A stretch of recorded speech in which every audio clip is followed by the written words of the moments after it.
Is Islam a religion of peace?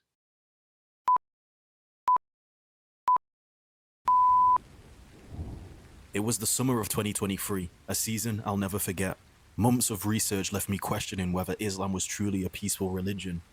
Have you ever felt unsure about something deep down, yet you still find yourself drawn to that same thing? This is how I felt about Islam.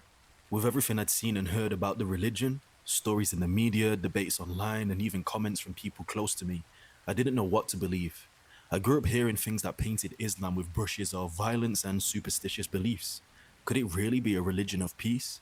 I had a dilemma in my hands, because despite the uncertainty I was feeling, I wanted to become a Muslim. This is what led me to begin this search. I kept asking myself, do I commit to becoming a Muslim while wrestling with the idea that Islam might not be the religion I hoped for? Was I about to walk into something that might not align with my values? I could tell what my friends and family thought. To them, it was another phase, another interest I'd pursue for a few months and move on. But for me, this was serious. This wasn't superficial. I wasn't just looking for answers about a religion. I was searching for something deeper, answers about myself, my purpose, and whether Islam could offer me the peace I'd been searching for. World religions have always fascinated me, but I never looked into Islam. Not until this point, and it was intriguing. It drew me in. I spent most of my time reading about Islamic beliefs. I took part in fasting for Ramadan, listened to lectures, and attended the mosque. Conversations with local brothers and the imams piqued my curiosity. I kept coming back wanting to know more. Yet I still had a lingering feeling of uncertainty about everything. So I kept learning. The more I learned about Islam, the more my perception changed. The more my perception changed, the more my life transformed. I came to realize my perception is the foundation of my identity. My identity wasn't just shaped by where I'm from or the language I speak. It's shaped by how I perceive those things, and what defines me more deeply are the things I believe to be true. As I explored Islam further, it wasn't just questioning my beliefs and my identity, it was reshaping them in ways I'd never expected. I saw my past through a different lens, the highs, the lows, the bliss, the pain. Everything that didn't go to plan, the unexpected challenges, the rejections. When life didn't seem to work in my favor, I realized maybe there was some deeper meaning behind it. Maybe everything that happened in my life was for a reason. Maybe that's why you're listening to this now. You've got questions, just like I did 18 months ago. Is Islam really a religion of peace, or is the answer something else entirely? Well, if you allow me to continue my story, you'll get an answer. I'm not going to talk about the history of Islam or what Muslims practice. I'm going to share with you the things I learned about the religion and its unbelievable impact on my life and worldview. So let's delve further into perception and identity. With an Islamic perspective, I could look back on my life with a major difference. God was now present and always had been. Everything in my life, every success, every failure was a part of God's plan. This realization began to change everything. I realized what makes me, me, is a narrative, a story I identify with. This narrative is my life experience. Each experience is like a chapter creating a book, a story of me. I spent years telling myself the same old story. Hi, I'm Suleiman. I was born in the UK, grew up in France, no siblings. I enjoyed playing football as a kid and was terrible at school. These are facts about me, but none of them say anything about my purpose. It's like the main character in a movie. You know all the details about them, where they're from, where they live, but the most important thing is their goal. What drives them? What makes them worth watching? It's not the facts, it's the narrative, it's the story. That's how you derive meaning from what you're watching. Islam was teaching me that the story I was telling myself was incomplete. Facts about life were just details. They didn't define me, they didn't explain my purpose. It wasn't until I started to see myself through the lens of an Islamic worldview that I understood this. It seemed like Islam tied finding peace to purpose, to know that my life, with all its highs and lows, was part of a greater story, a greater narrative. I learned God already had a story written for me. He has one written for all of us, and within that story is my purpose, a purpose greater than anything I could have imagined. Let's go back to the example of the main character in a movie. We'll call the main character Bob. There are specific facts about Bob that make up his personality, what year he was born, his unique abilities, the color of his hair, etc. But that's not why you watch the movie. As I said, you're watching for Bob's story, his highs and lows, his conflicts, his triumphs. Just like our own lives. That's why we relate to certain characters in films. And here's the thing, none of it happens by chance. Behind every movie is a screenwriter. The screenwriter creates Bob's world, challenges, and choices. Bob might believe he's in control, but everything he does is part of the writer's plan. Just like Bob, I thought I was in charge of writing my own script. But when I looked closer, I saw something different. Like a screenwriter controls a character's path, I began to understand that God had already written my story far beyond what I could see or control. God is the actual author of our stories. Every moment, every success, failures, and even the paths we think we've chosen are already known to Him. The truth is, God has written our stories with a purpose far greater than anything we could imagine. Just think about the word written. Why does Allah and Islam describe our lives that way? Because every chapter, every word is already within Allah's knowledge. And that realization transformed the way I saw my life and my place in it. We tell ourselves stories like, I create my purpose, I'm in charge of my own life. But what I learned from Islam is that isn't true. We didn't create ourselves, the world we live in, the laws governing the universe, or how things work here. What we create are the stories we tell ourselves about, well, ourselves and the world we live in. And here's the issue. What's the point of creating your own story if you don't know what the truth is? Let me explain. The stories we tell ourselves are usually based on facts, but facts and the truth aren't the same. A fact might be true in a certain context, but outside that context, it doesn't mean much. For example, here's a fact that water boils at 100 degrees, but that fact alone doesn't tell you why water exists or why it behaves the way it does. Facts tell us about life, but they don't tell us how to live it. So if you build your identity and perception of the world based on facts only, it's limited by context. It's like a house built on sand. There's no solid foundation, but the truth isn't like that. The truth is absolute. It doesn't change with context or perspective. It simply is, always has been, and always will be. I know we're getting deep and metaphysical right now, so relax, you're good. I've finished this part. But here's the key takeaway. Facts tell us about life, but they don't tell us how to live it. Keep this in mind going forward.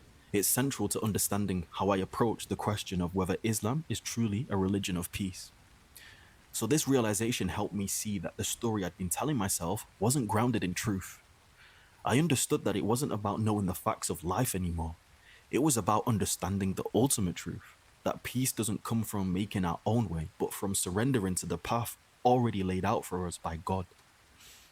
Because no matter what you do or think, Allah already knew you would do that. He knew you would create your story and think you're in charge of your life. I never thought about these things before Islam came into my life.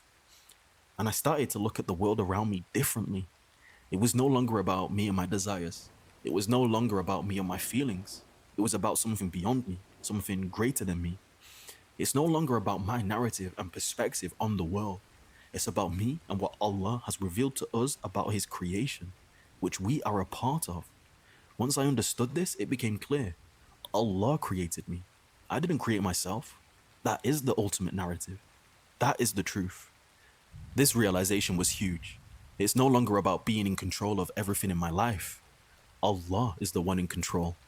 Allah has given us purpose, and that purpose isn't something we can create for ourselves. If we try to create it, we end up making life about our desires, which results in you distancing yourself from God and His guidance. If you couldn't tell by now, I was going through an existential crisis at this point.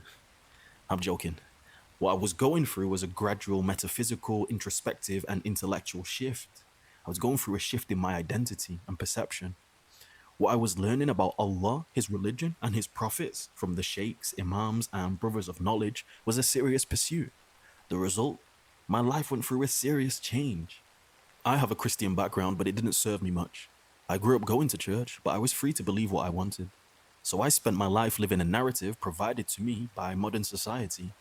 I grew up believing life has no inherent meaning, you can make your own by following your desires. With Islam, I was beginning to see through that. Islam showed me there's so much more to me than just my likes, dislikes, thoughts, desires, and emotions. These things are a part of who I am, but they don't define me. Why? Because these are particulars, not universals. Let me explain what I mean. Particulars are the facts about you I mentioned earlier, like when you were born or what you studied at college. Universals, on the other hand, go deeper. They answer the why behind those facts. Why were you born in that place? Why did you choose that field of study? Universals give meaning to particulars by placing them in the context of a bigger story. For example, let's say I studied engineering at university. That's a fact, a particular. But if I say I studied engineering because I grew up watching my uncle build things and I wanted to follow in his footsteps, now it becomes a story. That story gives the fact meaning and it helps you and others make sense of it. That's how we build our identities, not on facts alone, but on the stories we tell ourselves about those facts. Now, that story is still limited. Why was I drawn to that field? Why was I born into that family with those circumstances? Islam helped me see that the why doesn't come from me, it comes from Allah. Allah is the one who placed me in those circumstances. That's the universal, the deeper purpose connecting all of the pieces of our lives. Islam reveals this universal story we all belong to, a story where my purpose is clear to worship Allah. It's a purpose that isn't limited to me, it's something eternal and meaningful for everyone who becomes aware of it. And the most important part, I didn't make it up. I'm not the one who said my purpose is to worship Allah. Allah is the one who revealed this to us through his prophets. So I realized I couldn't ground my identity in particulars if I wanted true peace. Particulars might describe you, but they don't define your purpose. And without a universal purpose, life lacks direction. And without direction in life, you have no peace. For the first time in my life, I truly grasped the idea that life is temporary. Islam's universal narrative shifted my focus. It emphasizes that what happens after death is what matters most. By teaching us to focus on our relationship with God, Islam helps us detach from worldly attachments. It only brings pain and suffering anyway. It teaches us that the peace, certainty, and happiness many of us are searching for is beyond worldly life. In fact, I realized if I'm attached to something temporary, then how can I ever experience peace? The more you're attached to things in this world, material possessions, relationships, your ego, the more you suffer. It's like when you don't have Allah in your life, you have nothing at all. You have no guidance. You're alone, figuring things out. But you can't figure things out because you can't even figure yourself out. So you just default to the status quo. Do what everybody else does, believe what they believe. That was the reason I had all these crazy attachments that would lead me to more pain and suffering. My career, aspirations, women, partying, that superficial Instagram lifestyle where things look great on the surface. All that was an issue, or rather, how I would perceive it and how attached I was to it. Islam helped me understand that my primary identity is that I'm a creation of Allah. I belong to Him, and we all do, whether you believe it or not. That's my primary identity. Everything else I identify with must come secondary to this. Otherwise, you confuse who you truly are with worldly life. In other words, you become attached to this temporary world more than Allah and the hereafter. I realized I was the biggest problem in my life. I was my worst enemy. The devil's job is to distract you and take you from the path to Allah. I made his job easy by following my desires without question. The way I would react to the world was the problem, not the other way around. I was trying to control the world around me. Islam helped me understand the only thing I have control over is myself. You would have heard this before, that you need to let go of things that you don't control and take control of the things that you do, which is ourselves. But how many people do that? I spent my entire life attached to this temporary world, attached to people, material things and possessions, relationships, desires, and emotions. I have no control over these things. I have such little control over myself. Have you ever asked yourself what's really driving me? What motivates my actions? For most of my life, I had no idea. Islam opened my eyes to how little I knew myself and how little most people know themselves. This understanding didn't just stay in my mind, it reached my heart. It shifted the way I interacted with the world. It shifted how I viewed my place in it and how I saw others. We always hear that change starts with yourself, that's how you change the world. It sounds great, you might frame it in your bathroom or put it on an Instagram caption, but then you go back to your old ways. Because change is difficult. What if instead of striving to change for your own sake, you wanted to change for Allah's sake? What if the fulfillment, meaning, and contentment most people are searching for could only come by aligning yourself with Allah's will? What if that is what true peace looks like?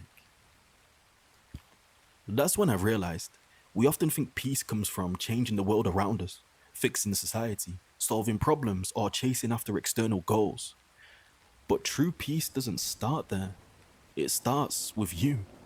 It begins when you stop focusing on yourself and what you want, and you start focusing on Allah and what He wants. This way of thinking was incredible. I spent so much of my time trying to control everything: my job, my relationships, my income, my future. The more I tried to control, the more I realized how little control I actually had.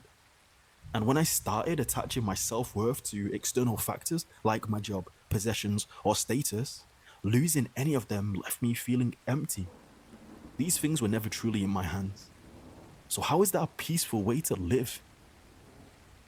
Life has a funny way of reminding you how little control you have. The job, the house, the plans, they all fall through. You lose things you thought were permanent. The inevitable happens, and you're left questioning everything. Why me? Why now? What's the point of it all? We've all been there. So I began to ask myself, why do I keep putting so much energy trying to control things I can't? What if I put that same effort into controlling myself, my thoughts, my actions? Islam became like a mirror. It showed me myself, everything I needed to see, the flaws I couldn't recognize, and the mistakes I kept repeating. It revealed the truth about who I was and how far I drifted away from my purpose. But here's the beauty: Islam doesn't leave you there. If you're sincere and follow the teachings, Islam helps you rebuild yourself. It makes things right. That's when you start to surrender and submit to Allah. That's where real freedom lies, surrendering to Him. It's not about losing control. It's about freeing yourself from the illusion of control. When you submit to Allah, you realize that you no longer need to control everything around you. You begin to let go of the narrative and everything causing you suffering, and you begin to accept the guidance from Allah. All you have to do is submit to Him, learn more about Islam, seek knowledge, and learn how to worship Him to the best of your ability. That's all you have to do. Allah takes care of everything else.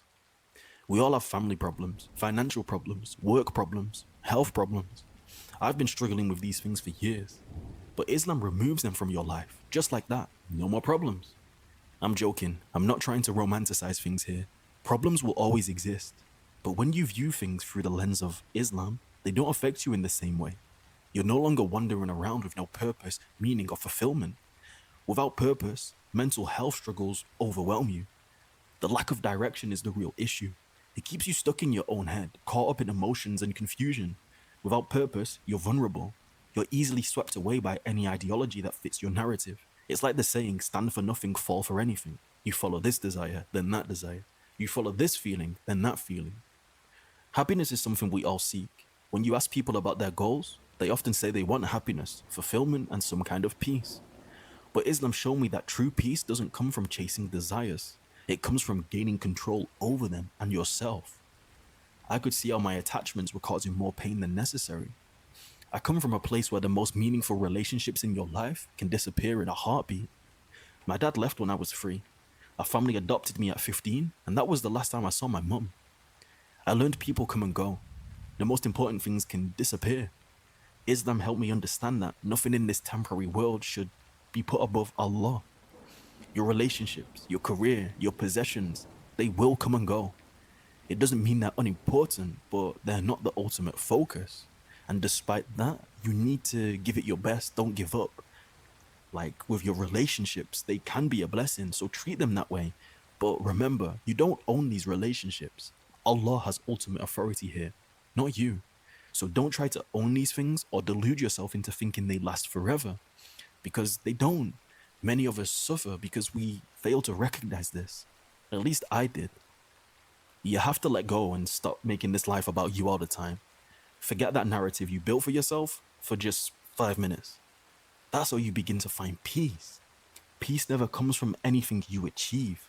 It comes from recognizing that what you have achieved comes from Allah.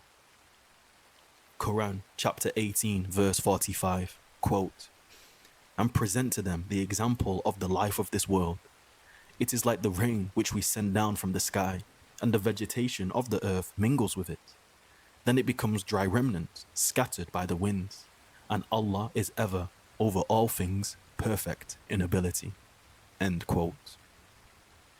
People really think life is against them, when we're the ones who like to go against the natural flow of life. It's like jumping into a river and swimming against the current. Then you say, oh my goodness, life is so hard, I can never catch a break. And you start stressing out about it. Meanwhile, you could go with the flow and just swim in the opposite direction. We hold on to all these temporary things as if they're meant to last forever. But everything in this world, including ourselves, is transient. When I said most of us are swimming against the current, I include myself too, because I realized I wasn't in harmony with how life works. It's not life is against me, I'm the one going against life. Quran chapter 16 verse 4, quote, He created man from a drop of fluid, then at once he is a clear adversary, end quote. Everything is temporary, including the most meaningful relationships. It doesn't mean despair and sadness. It doesn't mean we shouldn't give our best to everything in life, but it helps us put things into perspective. Why would you be fearful of the truth? When you understand that nothing lasts forever, you find peace in the impermanence of life. And the peace most of us are searching for isn't just about accepting that life is temporary. Like I said, peace was never about anything you can do out there in the world. It's not about something to discover outside of you. Peace starts from within. It starts with you. Finding peace is about discovering it inside yourself by knowing who you truly are, why you're here, and where you're going. How can we find peace if we don't even understand our own story? How can we find inner calm without knowing our true identity, purpose, or the path we're meant to walk? Islam provides you with the clarity of purpose that allows you to make sense of life's impermanence. You still give the things in your life your absolute best, give it your all without expecting anything in return. You can work hard at your job, earn money, have great relationships, and provide for your family. But since when was that the purpose of our lives? Life isn't about accumulating wealth, status, or even relationships. While these are important, they're not the purpose of our existence. They are particulars, not universals. Like I already mentioned, you don't derive meaning from particulars, only universals. Trying to find meaning in particulars is like trying to fill a cup with a hole at the bottom. Quran chapter 57 verse 20, quote, Know that the life of this world is but amusement and diversion and adornment and boasting to one another and competition in increase of wealth and children. End quote. Is that the pinnacle of success? That seems like a limiting belief. You're limiting yourself to this material world because that's all there is to life. That's what you say to yourself. And that's what you start to think when you don't question things or yourself. I started to understand that my priority should be Allah. He's the one I should live for, nothing else. Why live for that which is temporary? Why not live for that which is eternal? Whether I like it or not, whether I believe or disbelieve, I'm still subject to Allah. So it's in my best interest to submit to Him. Treat it like I have no choice. Because what's the alternative? That's what it means to be a slave of Allah. You don't have a choice but to obey, to submit. That's where true peace begins, by accepting that we have no absolute control, but Allah does. The minute you start believing you have a choice, that must be the devil, right? Because a slave doesn't have a choice, but the devil will make you think you do, promising you freedom or something.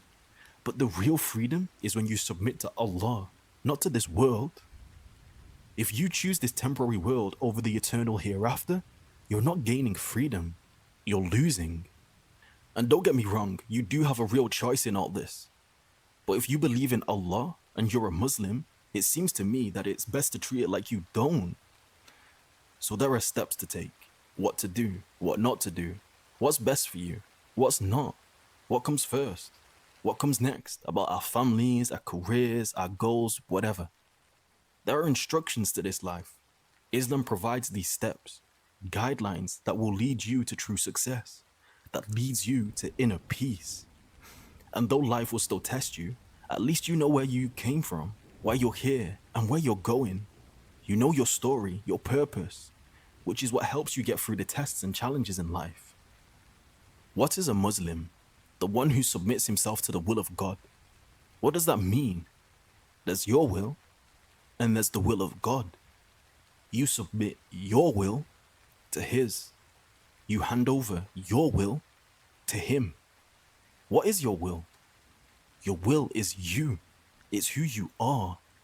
Every choice you make starts with your intention, and your intention begins with your will. Submission doesn't mean you're forced. It means you've chosen to give your will to Allah. And Allah's will is the greatest. Why do you think Muslims say Allahu Akbar? Because it's Allah. He's the creator of everything. And everything is under His will, including you. And He is greater, always will be, always has been. So, this is the journey Islam took me on back in 2023 during those months of research. By this point, it had become clear to me whether Islam was a peaceful religion. With a lot of introspection and self reflection, I began to notice something significant too. My desires were changing. What do I mean by that? Well, I have all these needs. I used to think I needed more money for a satisfying life. I thought a faster car would bring me fulfillment. I imagined a house out in the country, far from everyone else, that would ensure my ultimate happiness. But I came to realize all I need is Allah, who's the one who facilitates those things anyway. This shift in my perspective didn't happen overnight, but it changed me. I started looking at all my material desires thinking, I should probably do something about this. I started to focus on controlling these desires rather than letting them control me for the sake of Allah. And you know what happened? It's like you become less self-absorbed, even though that is something I'm still quite good at. I started to feel more content and at peace with myself. Guess what happens when you feel more at peace with yourself? This might sound crazy, but it makes you more peaceful towards others. I know, mind-blowing discovery. So, after months of reflection, I made the decision to become a Muslim. I could no longer fall into the trap of thinking life had no inherent meaning or trying to create my narrative and purpose. Once I peeled back the surface level narratives about Islam, I began uncovering answers to deep, existential questions. What am I doing here? Where am I going? Who am I? These aren't questions anyone can answer by themselves. Think about it. How can you answer, who am I, when you don't even know where to start? It's like showing someone a plane and asking them to build one without any training or knowledge of aviation. To truly know something, whether it's building a plane or understanding yourself, you need outside input. You need guidance. Self-discovery without external knowledge is like wandering around in the dark. How do you even know if what you've discovered is even true? How do you distinguish right from wrong? And that's the point. To truly know yourself, your purpose, and your destination, you need true knowledge. You can't make up the answers by yourself. The answers come from Allah. He is your guide. Through Islam, I found answers to those questions. And with those answers came peace. And I'm still learning, but this is what led me to accept Islam as the truth. If you pay attention to what I'm saying, you'll notice that most of my life was, well, about me. And that's how the world was around me. Everyone living for themselves, following their desires. But that's not what Allah created this world for. It's not your purpose in life either, to make everything about you. You adopt that mindset when you're young, but as you grow, you begin to realize there's a bigger, higher purpose for us all. You gotta get over yourself, step outside of yourself, work towards something greater than you. That's what I realized. I had to work towards something that goes beyond me, my career, city, nation, favorite football team. Live for Allah. That's the ultimate meaning and fulfillment. Islam taught me the only freedom worth having is the freedom that comes from submitting to Allah. When you surrender to Him, you free yourself from the tyranny of your desires. This is a struggle, especially when you've spent your whole life thinking you're the center of the universe. I realized without Allah, I was the cause of my suffering, but with Him, His guidance brought peace and ease into my life. Without Allah, what are you left with? Not much. Just yourself, your confusion, and a lack of direction, no purpose. Sounds great, doesn't it? But you have no one to depend on, but yourself and the people around you. As I've learned through my journey, those closest to you can't always be around. Life has a way of showing us this sooner or later, and Allah, in His wisdom, allows us to experience hardship so we learn to rely on Him. Quran, chapter 10, verse 107, quote, "And if Allah should touch you with adversity, there is no remover of it except Him. And if He intends for you good, there is no repeller of His bounty. He causes it to reach whom He wills of His servants, and He is the forgiving, the merciful." End quote. The way I would rely on myself and others would result in self-induced heartbreak and pain. I'm not supposed to depend upon my career, house, relationships, car, university degree, aspirations, and dreams for happiness. How many of us live our lives this way? Once you become a Muslim, you adopt your real purpose, not one you create for yourself or you take from other people. It was almost like hiding in plain sight. I'd overlooked it for so many years. It's like your wants and your needs blind you from seeing reality for what it is and for seeing yourself for who you are. We spend our entire lives reacting to our perception of reality rather than seeing reality for what it is. I went about life believing all there is this temporary world. That's the trap so many of us have fallen into today as we no longer believe in God. The trap comes with believing life has no inherent meaning other than the one we give it. It's a trap because once you fall into it, you can't see your way out. It narrows and limits your perception to this temporary world. Anything outside of that doesn't exist or is of little importance. You need faith to find your way out, which isn't something you can see or hear, touch, taste, or smell. Faith is beyond the faculties of sensory experience. If it wasn't, then what's the purpose of spirituality? And all spirituality requires some degree of faith. I'd fallen into that trap. That was the reason I was suffering and in pain. You end up believing the purpose of life is the pursuit of happiness, which makes your quality of life worse. When you're in pain, lost, and confused about your purpose, about your identity, the last thing you feel like doing is waking up and being peaceful. Why do you think mental health is on the rise? So many of the issues plaguing us stem from the fact that life has become about our desires. That's the new God. Quran, chapter 25, verse 23. Quote, have you seen he who has taken as his God his own desire, and Allah has sent him astray due to knowledge, and has set a seal upon his hearing and his heart? End quote. This goes against our nature as well as Allah and his instructions. Muslims face this issue too. If what you see is all you can get, the experiences I go through, the things I achieve, the money I make, the places I visit, if that's all there is to life, then of course it's not worth living, because you will make pleasure your new God. And what happens next? Then it's all about me, me, me, me. That's your life. Then you become desperate for an escape from yourself. Look around you. Most people aren't seeking an escape from reality. They're seeking an escape from themselves because they don't know what their purpose is or why they're here. Now, I'm not saying pleasure is bad. I'm saying it's not your purpose. Anyway, I'm happy to tell you I've been Muslim for over a year now. Alhamdulillah. By the grace of Allah, I'm the first one in my family. By His will, I won't be the last. Through this journey, I've realized that the control I wanted over external things was pointless. The real control is over myself, my reactions, desires, and attachments. The change many of us seek begins when we recognize how little control we actually have. If you want to change your identity to live a meaningful life, you must first accept that your attachments and desires are the source of your suffering. Islam gave me the tools to overcome this. It offers purpose, clarity, and guidance to navigate life's challenges. By submitting to Allah, we find peace.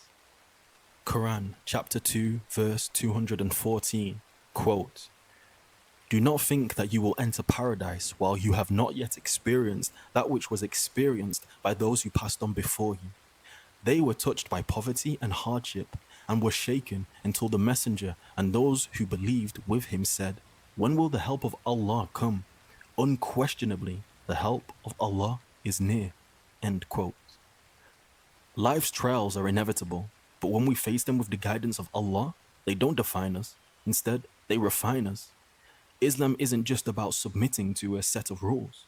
It's about recognizing the truth of our existence and living with a higher purpose. It's about finding peace by letting go of the illusion of control. The only freedom you can have is by doing things for the sake of Allah. That will set you free. You become a slave to Allah. Doing things and making everything an act of worship to Allah is the solution to many of the problems we face. Islam will help you overcome yourself by becoming a Muslim. It takes place in submission to Allah. And Allah only wants good for you, so you're never going to lose. Isn't that beautiful? To me, this religion is priceless. It's beyond valuable because it's beyond you, me, and this temporary world. It's about God. So, as you can see, I found my answer to the question in the beginning of this episode. It took a while, but a conclusion came to pass, and I'm still in the thick of journeying back to God with plenty left to learn. So, for those of you who are still here, I hope this was worth every minute of your time. I hope you leave with a new perspective about yourself and your place in the world. I'd like to end this episode with the question that started this whole journey.